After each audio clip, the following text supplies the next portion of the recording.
Continuamos con el doctor Luis Horacio Coral, que nos va a presentar la conferencia «Cómo prevenir o mitigar efectos adversos asociados a terapia antirretroviral». El doctor Luis Horacio es químico farmacéutico de la Universidad Nacional, máster en VIH, con más de 16 años de experiencia.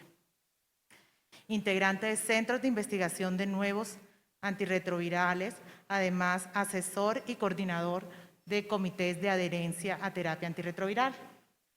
Sin más que decir, porque no necesita mucha presentación, bienvenido, doctor Luis.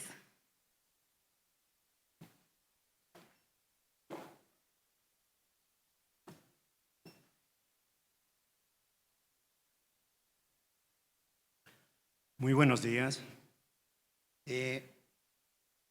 Para mí es una alegría volver a compartir físicamente con muchos amigos. 3 años que no nos mirábamos, 3 años de incertidumbres, y pienso que la ciencia está haciendo su trabajo. Creamos en la ciencia. También tuve COVID, pero estaba vacunado. Y aquí estoy, gracias a Dios, tratando de dar un panorama más o menos de los efectos adversos que considero es la columna vertebral de toda esta patología. La efectividad ya quedó en un segundo lugar. Si algo es muy efectivo, pero me está generando problemas en el día a día, no lo voy a tomar el medicamento y no va a ser efectivo. Así de sencillo. Entonces, inicio con una frase ya muy común. Primum non nocere.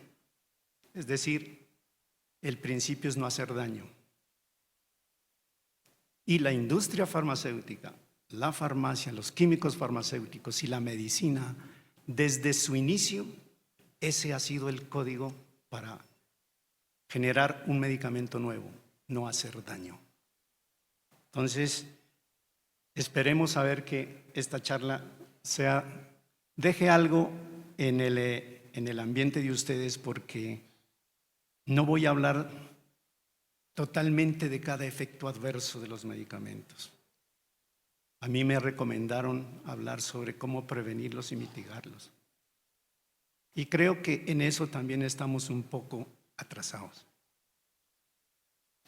Esta es una diapositiva que quise traerla porque un colega, Michael Kaiser, químico farmacéutico del Hospital de San Francisco, California, curioso siempre, él saca temas muy bonitos, hizo por el computador una serie de posibilidades de los efectos adversos. Y cuando usted ve los puntos amarillos, esos son los principios activos. Los puntos azules son las dianas terapéuticas. Las líneas grises, si de pronto las alcanzan a ver, son las que pegan en la diana. Y las líneas rojas son las posibilidades que no peguen la diana, sino que el medicamento, por similitud química, por similitud de estructura, llegue a otra diana o llegue a otro órgano o llegue a otro proceso.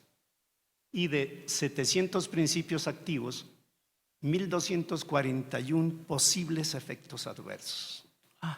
Ahí nos pone a pensar. Y entonces tenemos que retroceder y decir lo que siempre decimos: todos los medicamentos producen efectos adversos, hasta el más sencillo.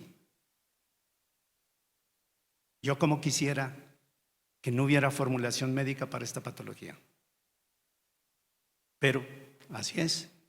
Y desde 1987, cuando sale el ácido budina, comienza un progreso acelerado de producción de medicamentos, y gracias a mi Dios hoy tenemos muy buenos medicamentos, y a ratos contradice de lo que le damos a nuestros pacientes, discúlpeme, pero con medicamentos que ya no generan efectos secundarios casi. con medicamentos que son muy adaptables, todavía los pacientes sufren con medicamentos que sí les generan efectos adversos. Es el sistema.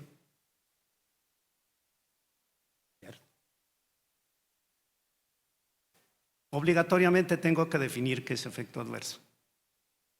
Lo importante de esta afirmación es que es una reacción que se produce nociva en el organismo, pero que es en una dosis habitual a la que nosotros siempre trabajamos y que es no deseada, porque si yo voy a dar un medicamento en diferente concentración, de pronto más alta, y perjudico a mi paciente, eso ya es algo legal.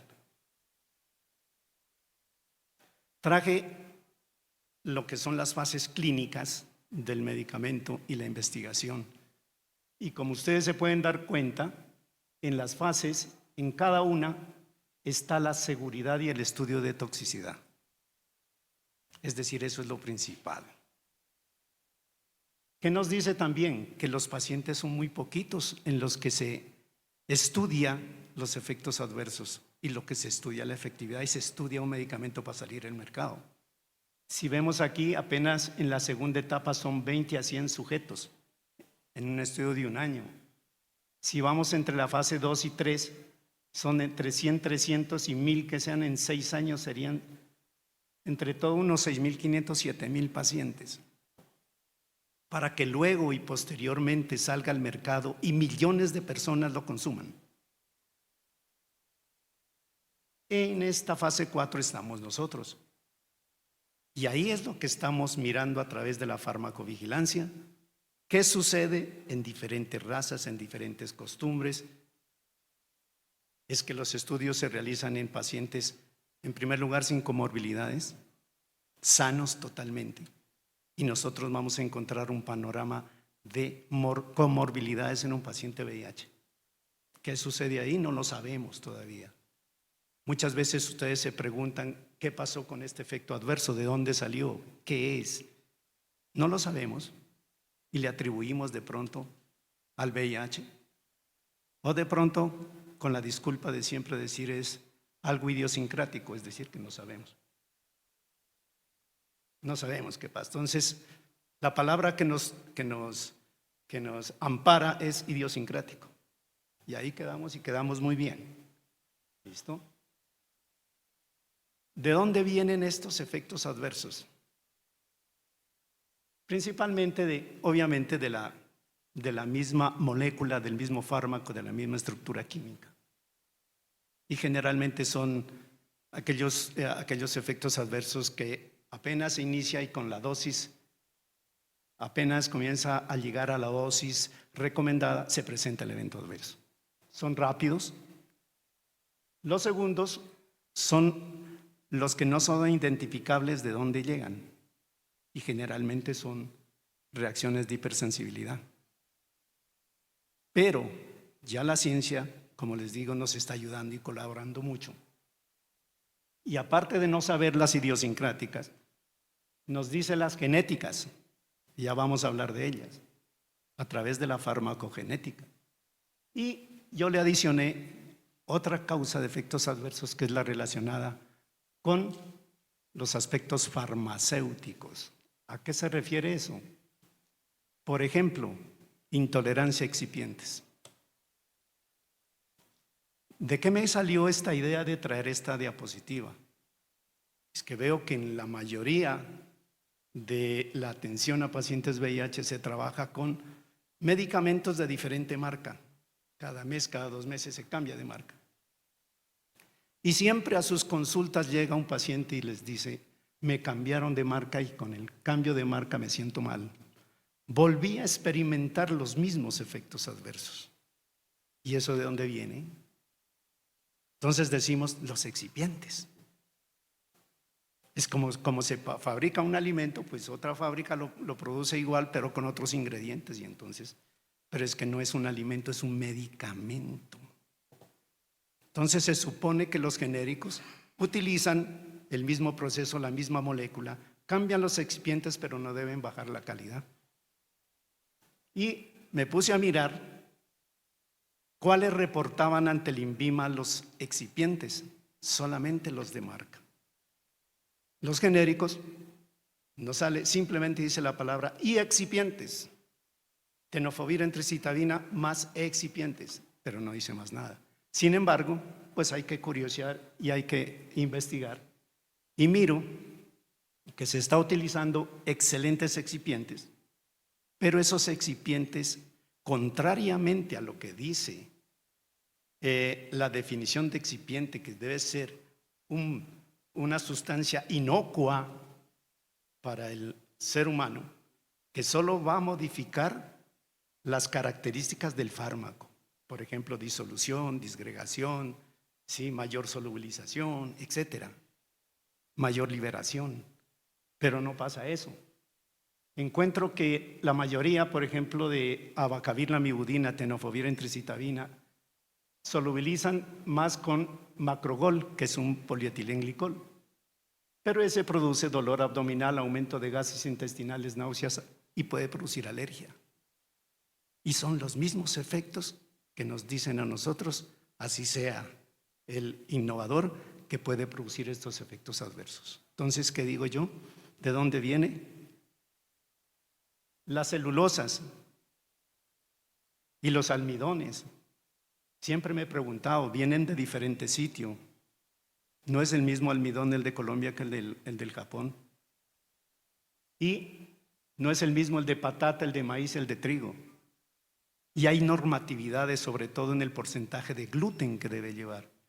Y ustedes ya saben que las personas alérgicas al gluten pueden producir innumerables sintomatologías. ¿No será que eso está afectando mi medicamento? La croscarmelosa mejora la disolución y puede producir estreñimiento y sirve para mejorar la distribución del medicamento en el organismo. Y que es lo que más utilizan porque está de moda y es barato, las crospovidonas.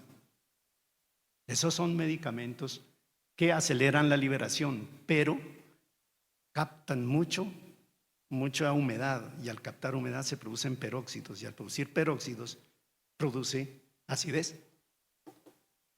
Entonces decimos, no, pero sí, ¿cómo así que darunavir me produce acidez? No, eso no está dentro de los eventos adversos frecuentes, o por lo menos raros, pero sí lo está produciendo y le tenemos que creer al paciente que sí me produce ese efecto adverso. Y además tiene doble función y es un antidiarreico. Y los inhibidores de proteasa lo llevan. Entonces, cuando tenemos un medicamento innovador, tiene crospovidona, no nos genera diarrea porque lleva un antidiarreico. Pero el genérico no lo pone, entonces se produce diarrea. Y ahí vienen las diferencias cuando tenemos en la consulta. Esos son lo que yo llamo causas de eventos adversos por la parte farmacéutica. ¿De acuerdo? Vamos bien, ¿cierto? La farmacogenética. Conocemos aquí del polimorfismo HLB 5701 y se pudo estructurar una técnica para poder detectarlo. Pero existen más y los polimorfismos son los que nos hacen diferentes a todos los seres humanos. Somos seres humanos, tenemos un hígado, pero ese hígado puede tener diferente composición en cada uno. Y muchas veces esos polimorfismos son los que causan los eventos adversos. Y creo que vamos a eso. La farmacogenética está avanzando muchísimo. En Europa y Canadá hay instituciones solo dedicadas a la farmacogenética y nos están dando una visión de dónde sale el efecto adverso. ¿Listo? Entonces, por ejemplo, si examinamos el ritonavir y la famosa hipertrigliceridemia y el aumento de lípidos, pues simplemente los pacientes que tienen los polimorfismos que vemos ahí son los que más presentan aumentos de triglicéridos y colesterol. Entonces ya determinaron que seguramente es eso. Están todavía trabajando, pero ya en un avance de la asertibilidad que ya nos dice sí. La neurotoxicidad por efavirenz. Hay muchos pacientes que no les da nada. Toman efavirenz y ningún mareo, ninguna depresión, ningunas pesadillas. Pero si tienen un polimorfismo que va por vía de CYP, el efavirenz va mayoritariamente por CYP3A4, pero también va por CYP B2B6. Y este polimorfismo aumenta la neurotoxicidad. Los pacientes que la tengan, vamos a tener pacientes que intoleran el efavirenz. Y así seguimos con hiperbilirrubidemia, por ejemplo, esta enzima que hace que se aclare más la bilirrubina. Si tiene este polimorfismo, pues no da aclaramiento a la bilirrubina y se presenta mucha ictericia. Y así podría enumerar muchos más flagelos principales. Es decir, la farmacogenética es otra causa de los efectos adversos que se presentan. Tengamos en cuenta que nuestros antirretrovirales son de ventana terapéutica estrecha. ¿Qué quiere decir eso? Que está muy cercana la dosis mínima efectiva y la dosis máxima efectiva y que puede de ahí en adelante producir toxicidad. Entonces, por eso, pequeñas variaciones en la concentración nos genera efectos adversos. Tengamos en cuenta eso. Clasifiquemos las reacciones adversas, que es lo mismo que efecto adverso. Leves, que vemos todos los días, son muy tempranas, náuseas, dolor de cabeza, mareo, que se pueden aliviar con tratamientos a veces no farmacológicos o con tratamientos sencillos farmacológicos. Si me da una náusea, tómese un vaso de agua bien frío y le disminuye las náuseas. Y se va habituando el paciente y lo puede aceptar. Moderada. Lo principal de un efecto adverso moderado, de una reacción adversa, es que se tiene que modificar el tratamiento. Cuando se modifica el tratamiento ya es moderada, porque ya es un grado de asertividad de que ese efecto adverso ya es debido al medicamento. Graves las tenemos también, como una hepatitis por nevirapina, una hepatitis al suspender tenofovir, o vemos un síndrome de Steven-Johnson, cosas que nos llevan a una hospitalización. Y mortal todavía, afortunadamente, yo no he visto en todos mis años que por un evento adverso se haya muerto un paciente. Todavía no. Hay otras reacciones que son de tiempo, inmediatas. Y yo me pregunto, ¿cuál es el tiempo para clasificar en inmediato? Cuando me dicen que puede generarse una reacción de hipersensibilidad por nevirapina, me dicen hasta las 6 semanas. Entonces, más o menos voy por ahí. Inmediato sería hasta las 6 semanas. Todo lo que genera ahí, pero también hay crónicas. De las crónicas tenemos que tener mucho cuidado. ¿Cuidado en qué? Por ejemplo, efavirenz. Un paciente lleva 10 años tomando efavirenz y a los 10 años viene y me dice, presento pesadillas, presento insomnio, irritabilidad. ¿Y de dónde sale ese efecto adverso? Comienzo con creerle al paciente que sí está presentando eso. Pero también miremos su entorno. Y esto nos sirve para afirmar de que el tratamiento de las reacciones adversas es interdisciplinario. De pronto ese paciente tiene algún problema neurocognitivo, algo psicológico, algo le pasó, que a los 10 años me llegue a dar efecto adverso el efavirenz. O de pronto lo que nosotros hemos visto mucho es las ganancias del paciente. Entonces su pareja tiene otro medicamento que no le da absolutamente nada, solamente es una sola pastilla, es de marca. Entonces, leámonos en el doctor Google cuáles son las manifestaciones del efavirenz y le comentamos al médico. Entonces recitan los efectos adversos del efavirenz y uno convencido llega y se lo cambia. Tengamos en cuenta esas cositas. Esta es una gráfica que nos lleva a pensar mucho porque lo que les decía al principio, los eventos adversos o los efectos adversos o las reacciones adversas son lo que más incide en todo este proceso. En la adherencia se produce resistencia porque suspende el tratamiento, en la no efectividad, en el aumento de costos, en aparición de otro tipo de infecciones, es decir, cambia absolutamente todo. Y mire que en el 2019 que la cuenta de alto costo me dice que el 56% de los cambios de tratamiento son por efectos adversos. Eso todavía hay mucha tela que cortar con ese dato. Vamos a irlo dilucidando.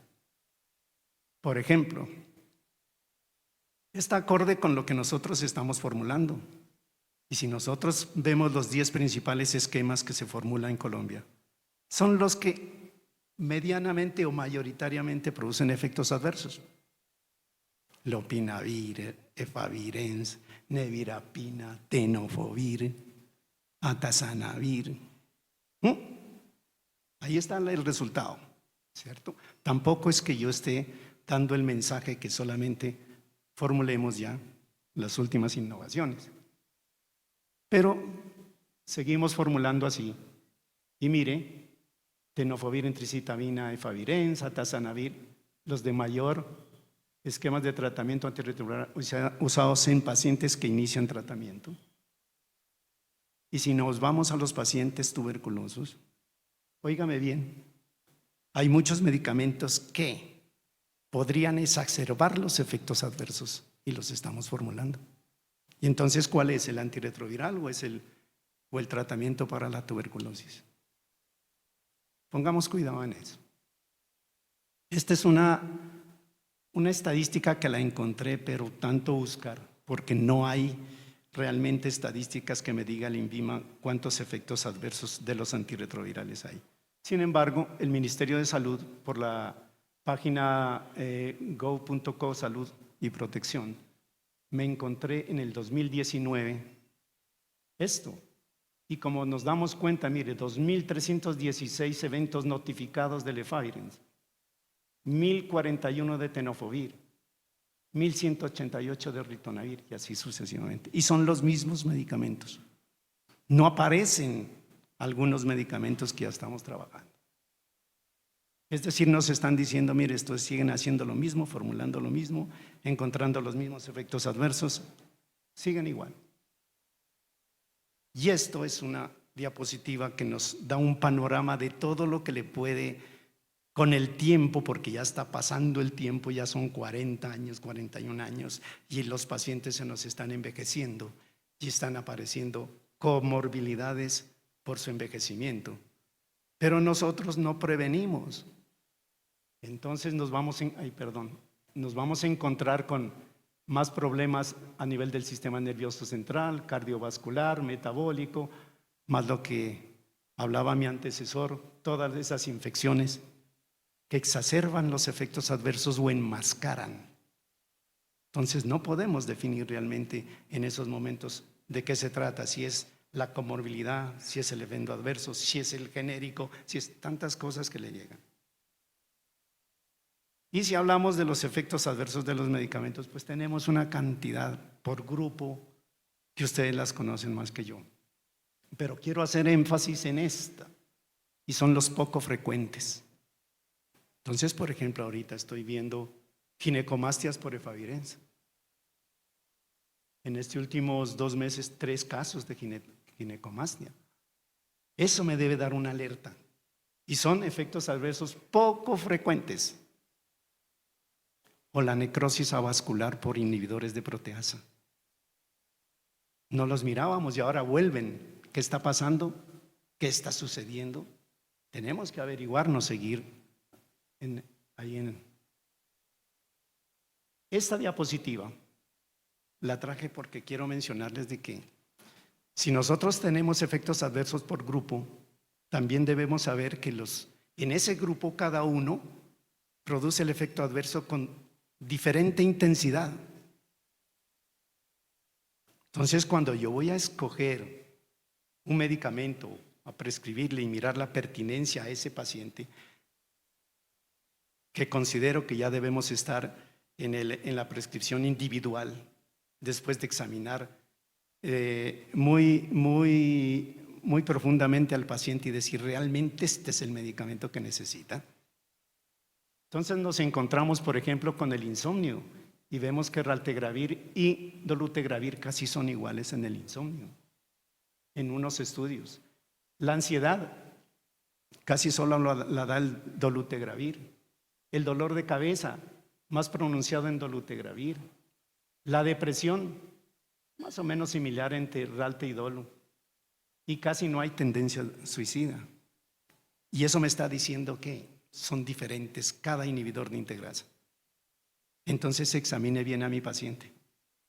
Si mi paciente viene con una historia de depresiones y de problemas, miremos, démonos un poquito de pausa. Yo sé que son muy buenos tratamientos, son poco frecuentes de pronto, pero prevengamos, porque el propósito casualmente de esta charla es cómo se previenen los efectos adversos. Y ustedes, que son los prescriptores, ustedes médicos, deben darse una pausa para formular un medicamento. Y si vamos a los estudios comparativos, es muy bonito mirar este resumen que la CIN hizo un resumen. Entonces dice, mire, comparan Raltegravir con Efavirenz. Claro que Efavirenz se suspende más medicamentos por efectos adversos. Vámonos acá, Dolutegravir, Darunavir, 2% y 4%. El Darunavir se suspenden más Darunavires que Dolutegravir. Si vamos a Dolu-Ralte, son iguales. Esta información la tenemos que tener en la cabeza y decir, si voy a prescribir qué es mejor de los dos inhibidores de proteasa, de los no nucleósidos o de los dos inhibidores de transcriptasa, de integrasa. Esto es lo que quiero llevarles ese mensaje. Y así vemos, mire, el aumento de peso que no se miraba en los estudios de fase 3, ya se están mirando en los estudios de fase 4, y para todos, mayoritariamente para Dolutegravir, pero los demás también producen algo de aumento de peso. Entonces miremos qué tanto, pero para mirar qué tanto, ahí viene el grupo interdisciplinario. Y si nosotros vemos y más bien le preguntamos a la nutricionista cómo están las costumbres alimentarias de ahí, como que cernimos un poco de información y de pronto no es el medicamento. ¿Qué podemos hacer? Prevenir. ¿Se podrá? ¿Evitarlos? ¿Se podrá? Yo pienso que prevenir sí se puede, de pronto evitar algunos no se puede. Son idiosincráticos y no se puede. ¿Cierto? ¿Qué debemos hacer? Una gestión de efectos adversos. ¿Qué es eso de gestión de efectos adversos? Es ya una organización interna que le debemos dar a nuestra institución para manejar los efectos adversos. No solamente que una persona diga, le cambio el tratamiento y a veces ni en la historia clínica aparece la causa del cambio de tratamiento, sino ya una gestión, que es conocer en contexto al paciente, identificarlo, analizarlo, evaluarlo y tratarlo. Conocer el manejo en la IPS, cómo es que es lo de los efectos adversos, las características de los efectos adversos, mirar muy bien lo de la causalidad, indicadores e intervención interdisciplinaria. Conocerlos, mirar muy bien la marca, la historia de calidad del producto. Nos hemos preocupado por decir esta marca, quién más la trabaja y qué efectos adversos le da en otra IPS. Creo que nadie. ¿Sí? Normatización del INVIMA tenemos, ahora ya con el nuevo sistema de Vigiflow. Criterio para tomar decisiones y elegir el tratamiento, con todo lo que tenemos a través de todo un grupo interdisciplinario. Grupos de evaluación del efecto adverso. Hay comités de farmacia que evalúan realmente, hasta para la compra del medicamento, evalúan. Seguridad del paciente, hay comité de seguridad. Hay juntas médicas, es en donde se debate los efectos adversos. Hay conciliación farmacéutica. La conciliación farmacéutica no es reunirlos a todos y debatir por el medicamento. Yo puedo hacer una conciliación farmacéutica si veo un efecto adverso inmediatamente con el médico. Me desplazo de mi consultorio y voy y le digo, doctor, se está presentando eso. Es una conciliación farmacéutica. Y debato el tema y podemos evitarlo o mitigar el efecto adverso. Identificar qué tipo de efecto adverso es. Si ya está definido la reacción, si es probable, si es posible, si hay otras circunstancias que llevaron a que el paciente le produzca el efecto adverso. O definitivamente no podemos clasificarla porque no hay información, porque desconocemos realmente. Eso lo podemos hacer. Analizar. Entonces, todo lo que llevemos a un cambio de tratamiento, primero debemos analizar. Un perfil farmacoterapéutico, ¿qué es eso? Revisar toda la historia medicamentosa del paciente. Consumen muchos medicamentos de venta libre, de pronto pudo haber sido eso. Probabilidad de interacciones, comorbilidades, entorno del paciente que ya hablamos, estudios sobre seguridad de los medicamentos y características del paciente. Y para analizar tenemos, el INVIMA nos obliga a hacer un algoritmo que se llama el algoritmo, hay unos que trabajan con el algoritmo de Naranjo y otros con el de la OMS. Y nos está diciendo todo lo que les acabo de decir. Existen notificaciones del evento, se produjo la RAM después de administrar el fármaco, mejoró después de suspenderlo, reapareció luego de la administración. Recuerden que si hay una reacción de hipersensibilidad, no deben volver a prescribir el medicamento, así sea, entre comillas, desensibilizando al paciente. Un solo paciente que me caiga en una anafilaxia o un Steven Johnson y muera, ese día se acordarán de mí. No, cambiémoslo, nos está dando una alerta. Hay una reacción de hipersensibilidad, por favor no la repitamos. Estos son los algoritmos. Este es un bonito tema y actual. Se llama minería de datos. ¿Qué hace un minero? El minero va hasta el fondo, saca del fondo, escudriña hasta lo más que pueda. Eso debemos hacer nosotros con los efectos adversos. Los nuevos efectos adversos no declarados, están apareciendo nuevos efectos adversos del medicamento diferentes a los que me dice el estudio. Se aumentó la frecuencia de los adversos graves, un aparente incremento de la gravedad del medicamento declarado, uso inadecuado del medicamento, es decir, profundizar más. Evaluemos, saquemos unas pequeñas estadísticas de los medicamentos que mayoritariamente producen intolerancia, de la frecuencia de los eventos adversos, de cuáles fueron los graves en el semestre y un algoritmo para simplemente tratar que ya depende de cada medicamento y depende de ya eso exclusivamente del especialista para hacer este cambio. Entonces, ¿cómo prevenir? Para prevenir debemos disminuir el riesgo que se presenten, abordarlos de forma temprana y evitar su reaparición. ¿Cómo? Creando una cultura de seguridad. Y eso es el inicio de esto. Por favor, trabajemos con juicio mirando cada vez que sea el efecto adverso. Entendamos bien qué está pasando. Miremos los días desde que se inició el efecto adverso, qué reacción, qué tipo de brote hay, qué tipo de manifestación, qué órgano es el que más se afecta. Es decir, seamos juiciosos. Reportemos, reunámonos, hablemos de los efectos adversos. Eso es crear cultura. Evitar prescribir medicamentos innecesarios, por favor. La cascada terapéutica cada vez se aumenta. Le generó diarrea, metoclopramida. Tiene muchos medicamentos, omeprazol para que no le dé acidez. ¿Y quién dijo que le iba a dar acidez? Un poco de cosas que se nos ha metido y llegan esos pacientes con una cantidad de medicamentos. Entonces, miremos esas cascadas terapéuticas, mantener un programa de seguimiento estrecho. Si va a iniciar, estemos pendientes a los 15 días que comienza la adaptabilidad y tolerabilidad del tratamiento. Llamémoslo, ¿cómo le fue? ¿Tiene diarrea? ¿Tiene náuseas? ¿Qué le pasa? ¿Sí?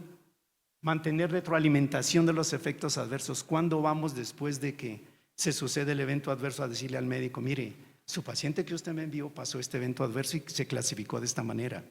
El paciente ya salió de esto. ¿O nos quedamos con eso?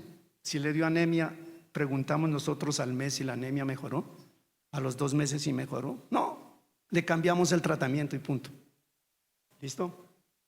¿Y cómo mitigar?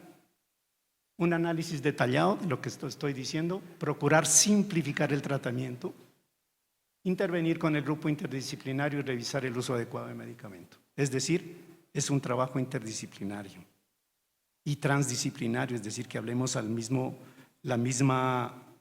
lenguaje. Y definitivamente, si queremos mejorar la calidad de vida, yo algún día les pregunté a mis alumnos que cuál era el antirretroviral ideal. Y creo que nos estamos acercando. Primero, el paciente aceptado.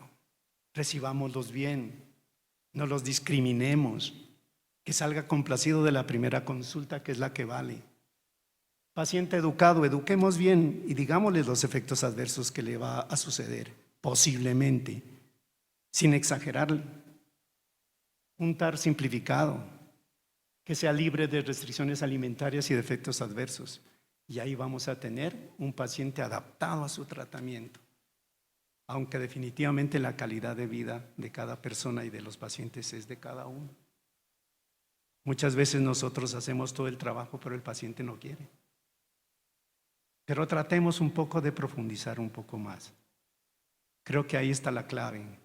Y la clave yo sigo pensando que es el trabajo integral, incluyendo el interdisciplinario entre todos. Espero que no hablé de efecto adverso de cada uno, pero sí globalmente de lo que pasa con los medicamentos y lo que prescribimos. Todos nosotros, no creo que ninguno, todos nosotros a veces, todos cometemos a veces errores, pero es tiempo de mirar esto porque en los efectos adversos, vuelvo y le digo, en lo que inicié, es la columna vertebral del tratamiento antirretroviral. Espero haberles dejado algo en esta charla. Gracias la invitación. Gracias por estar de nuevo con ustedes. Muy amables. Muchas gracias.